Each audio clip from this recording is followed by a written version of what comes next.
All right. We are here with the Lock and Load Game Fest 2016 staff scrambles on the Sunday. We got a little slow start. We're a little tired. It's been a long weekend. It has been an incredible weekend, but it has been a long one for sure. Absolutely. So, we're going to continue our staff scrambles. We've got some various staffers running around playing games with people here. And we are going to be showing one of our staff play a little battle box game. Yeah, so we've got Brian McLaughlin, who's taking Malachus and the Protectorate of Menoth battle group box. And he's going to be facing off against attendee Robert Putoff, who is running the Khador battle box under Lord Kozlov. That's the second of those back-to-back. I think I believe Getz and Ed just commentated on one of those. Well, there you go. And there they are. Players shaking hands. You'll notice that Robert's models are that nice shade of plastic red. That's because he literally just put those together like hours ago. If not minutes. Yeah. And there goes Valerie and James in the background, I see. Yep, you can see a bunch of other staff shirts back there. Everybody being part of the staff scrambles and enjoying. So they're doing a very casual game. I believe they're not even playing with scenario. They're kind of messing with some of the new rules, getting the basics down. No, I mean, the effective scenario that they'll be using right now is the battle group box kind of encounter level, which is it's either cast or kill or eliminate all of the battle groups. So either one of those will net you the win. And we're underway here as Robert begins his final deployment, following Brian. A very traditional Khador battle box deployment, even with the new caster. Yep. Everyone on the front line. Kozlov's definitely one of the guys who wants to get up there and mix it in between precision strike and his sidestep. Oh, and these guys are actually playing a scenario there, playing close quarters. So you'll notice there are two flags on the table. So Killbox will be in effect for this one. And they can dominate a friendly flag for 1 CP, control an enemy flag for 1 CP, and dominate an enemy flag for 2 CP. They need 5 CPs to win, or they need to get a Warlock or Warcaster assassination. That's cool. I hear we had a little bit of an echo going on, but that's because we are so excited. Our voices are booming out. Echoing across the plains. That is a pretty battle box he's got there. Yeah, so Brian got access to Malachus a little early and started building and painting his force. Brian, one of our playtesters throughout the new edition work. So yep. Brian is a mold-making technician at Privateer, so if you are, especially a metal model in particular, Brian's had a hand in it almost literally. Yeah, Brian's a very avid player as well, so he's got a little bit of a leg up on this one, having quite a bit of practice behind his belt with Malachus in his battle group box, but I wouldn't put Robert out of the running for this. No, I mean, the game's so new for everybody, right, that it's anybody's game, literally. So you'll notice that first thing to note is the power-up mechanic being used to full effect here as Kozlov is able to use all of his focus. He's going to place tactical supremacy on the decimator so that Warjack can advance and then dart away with reposition 3 at the end of its activation. I'm curious to see how they start to move. There's that nice water feature right in the middle of the board. Yep.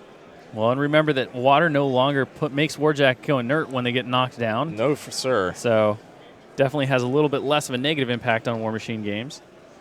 Kozlov finished off the turn by also casting Chosen Ground on himself, which says, well, in the spellcaster's control range, models in his battle group being Pathfinder and Steady, so his models cannot be knocked down while in his control range.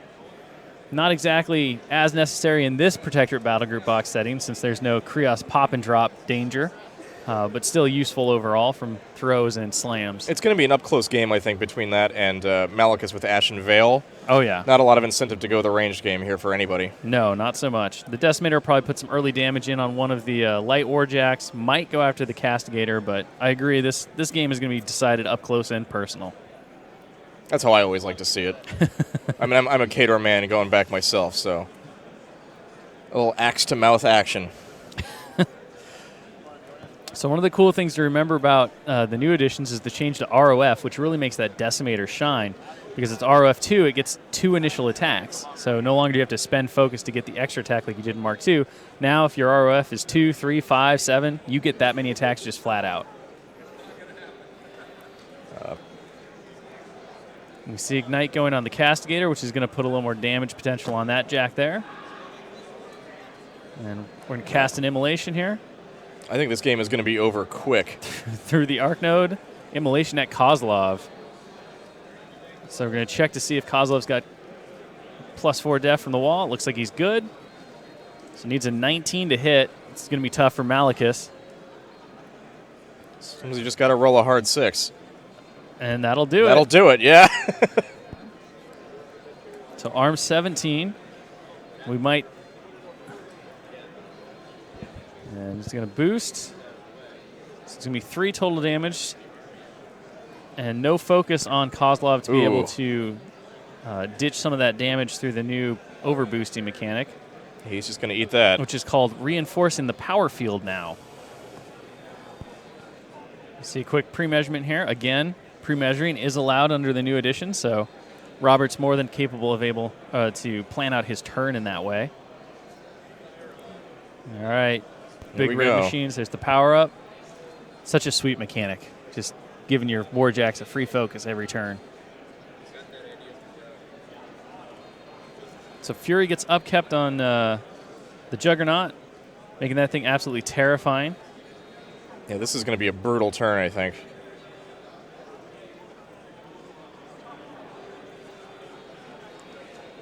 Yeah, he's just loading those jacks up.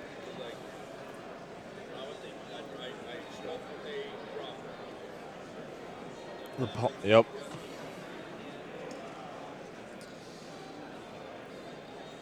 So we'll see how he starts here. He's taking his time to think a little bit, but that's good. When you got so few models on the table, you've really got to make every move count. Yeah, absolutely. One, the Khador battle group has always been one that has immense hitting power and a lot of durability. But you got to get him in the right place. But it really suffers once you take out one link in that chain, it very quickly falls apart. So piece trading, if you're going to do it, has to be really worth it. You're going for 2 for 1 if you can, right? Exactly. Yeah, or mitigating exactly what's going to happen to you on the next turn. Right now, it looks like Robert's considering trading that Juggernaut for the Revenger there. And to address the Twitch chat a little bit, we probably won't be streaming Masters in general in the future, as we have never done it in the past, because we generally don't stream unpainted games, and we like to keep Masters as an unpainted format. The only reason we're making an exception right now is because people literally just got their battle boxes last night. Kozlov advances towards the wall and pops his feet. So all of his Warjacks will gain +2 speed. Yeah, this is going to be a fast and furious match. So we're going to see definitely some charges here. So charge coming on the Revenger. And that is going to be a little tricky because the Juggernaut is going to get bounced back. Yeah, he's going to have to make this one hit count. So he'll get 2 shots basically before he'll be out of range. Thanks to that new 1-inch reach on most heavy Warjacks. So dice +3 here. If you can take out the shield, that'd be huge. Ooh. That's going to rip apart half the Jack almost with 12 points to the 3. And thanks, Red Comet. I'm sad to be going too, but it's I'm glad to be going out a little commentation on my last day. You all get to see my face and hear my dumb words.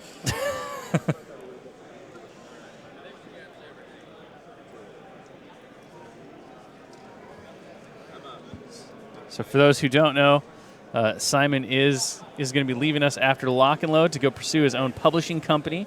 Hungerford will be taking over for him as co-hosting on Primecast. John Swinkles has taken over production over there. But let's talk about the game a little more. I'm sure we can blather. Oh, that's 1 Jack down right there. Boom. 2 hits, and that's the end of it. Brian saying that was a little surprising. Yeah. You see the Decimator advance at 6 inches. I'm surprised he's not going after the Repenter. That Ripsaw more than capable of probably doing the same number. All right, defense 12 with Ashen Veil.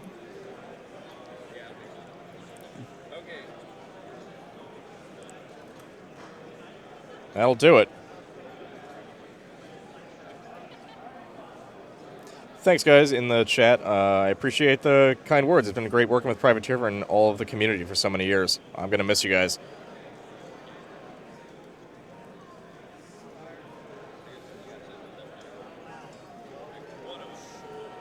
We are seeing some early big hits on Warcasters in this game. No kidding.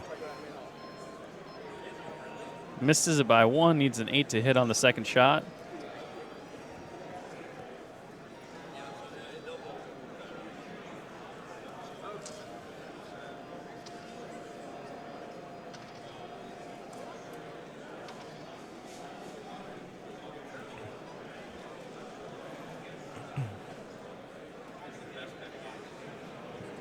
So checking the wording on beatback there just to see. So the Decimator Cannon having beatback on it. Yeah, it's funny. I feel like everybody's spending more time looking up rules that they've been taking for granted for years because there's these tiny little differences here and there, right? There are, yeah. Like the reach changes and beatback. Beatback no longer lets you just advance 1 inch wherever you want. You have to still advance directly toward now. So definitely a different experience in terms of its utility and what you want to use it for.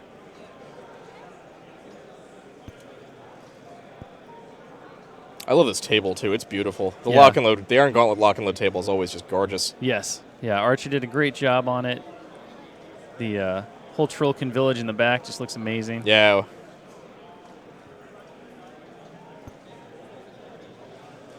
A throw. Two-handed throw. Oh, wow. Right, this could all be over here. See what happens here.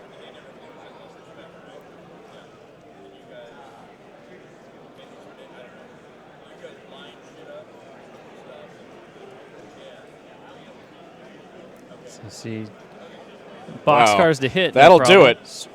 Big strength check here. So Juggernaut does break free. That Khador in armor, man. Bam! Juggernaut does not want to be thrown. Khador strong. You get one punch here to buy an attack. Punch, and that's going to miss. That won't. That was a strong start to that activation, but the Castigator just had no idea what to do there. You're definitely entering the final moves of this match, I think.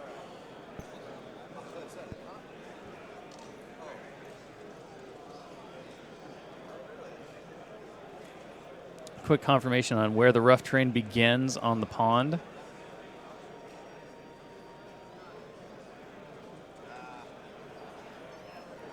Just out.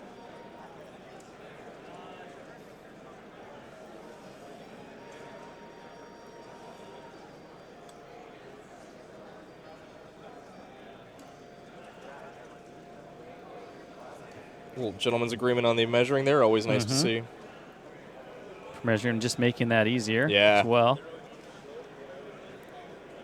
See Malekith try to open up here.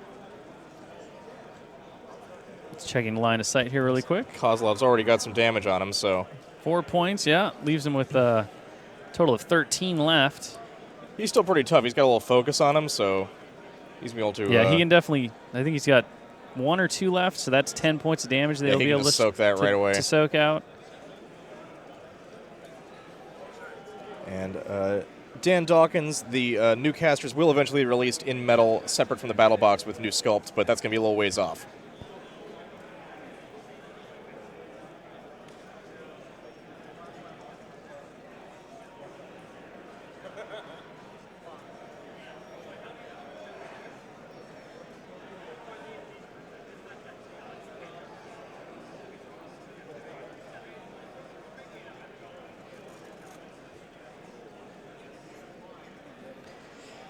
And Kozlov takes 7 damage from that. Ouch.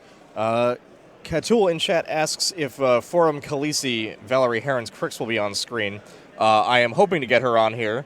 We're going to try and corner her for a match at some point this afternoon, but she is doing a lot of other stuff, so no promises, but that is the plan.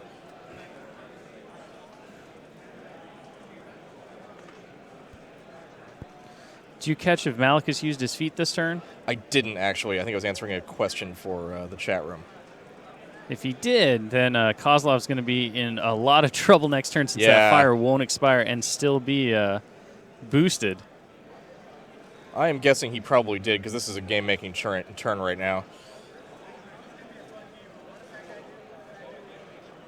So we see the Repenter coming up, trying to do some work. So Brian did feat. He did feat, so Kozlov is with only 6 health left. Kozlov's in a bit of trouble. He is very vulnerable right now.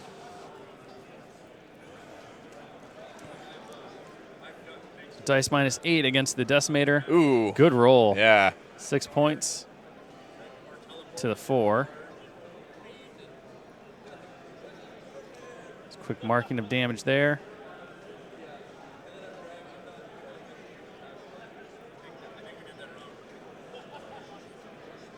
Yeah, that is a lot of armor.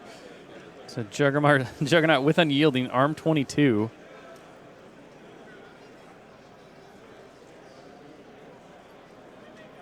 And so 6 damage with a good boosted roll. Very solid. Not bad when you're facing arm 22 Juggernauts. And that's a whole bunch of fire for Robert to deal with on his next turn. He's going to suck that up. That'll end the turn for Brian. So here we go.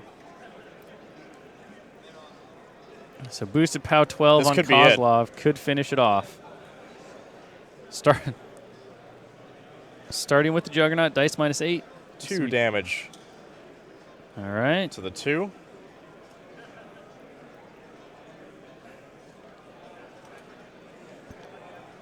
This is going to be the important one.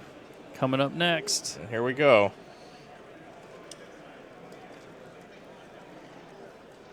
Quick marking of damage there. And now, dice -5. Needs an 11 to kill. That'll do it, I believe, unless I missed one of the damage rolls that he stuffed. I think he's still barely up. Yep. 2 boxes. All right. This is an intense match. All right. Kozlov down to 2. Malachus being 14-16 right now. Yeah, 1 focus, I think. So one of the interesting things, again, about the new edition, talking about the fire rolls that we just saw, is the fact that in Mark II, you lost all your focus points during your maintenance phase before fire resolve, so you were always at base armor. In the new editions, Warcasters don't lose their focus points during the maintenance phase. So if Kozlov had focus points left on him, he could have actually spent one to basically absorb 5 points of damage. Yeah. So you do have a lot more options when it comes to fire damage now as a Warcaster, much like a Warlock had in Hordes in Mark II, because it could still transfer that fire damage. Right, they've become much more survivable. And so there's a little bit of resource management added to the game because of that. Here we go. That is that axe to mouth we were talking about earlier. All right, Malachus, be a man. Be a man. That'll hit, no crit. Still hard, though. 22 against Malachus. This is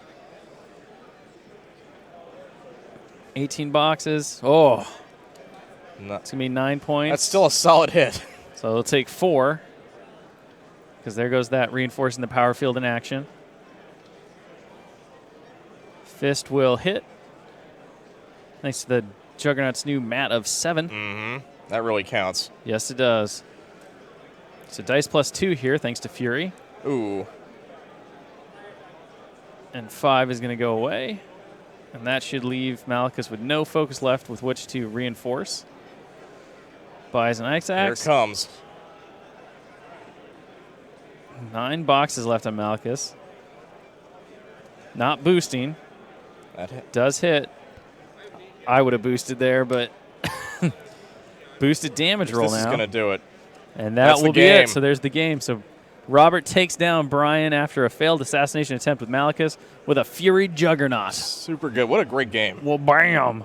That is the kind of classic battle group box feel that you want out of these games. Like that's exactly what you want out of a battle box game, right? Everybody gets up in everybody's face. The Warjacks are in there. They're doing the work, and everybody's just getting the crap beaten out of them. We almost saw a throw, but the Juggernaut was just too buff to take bring it. Out He's there, just like, yeah. Bwah. So nothing does it for me more than killing a Warcaster by throwing a heavy Warjack at him. Like that's just the most satisfying thing ever. The crunch and the slam and everything. It's beautiful. All right, guys. Well, thank you very much for joining us for this game. We'll be back with another one here very shortly. Thank you so much. So stay tuned and look for more New Edition fun on Sunday at Lock and Load. See you soon.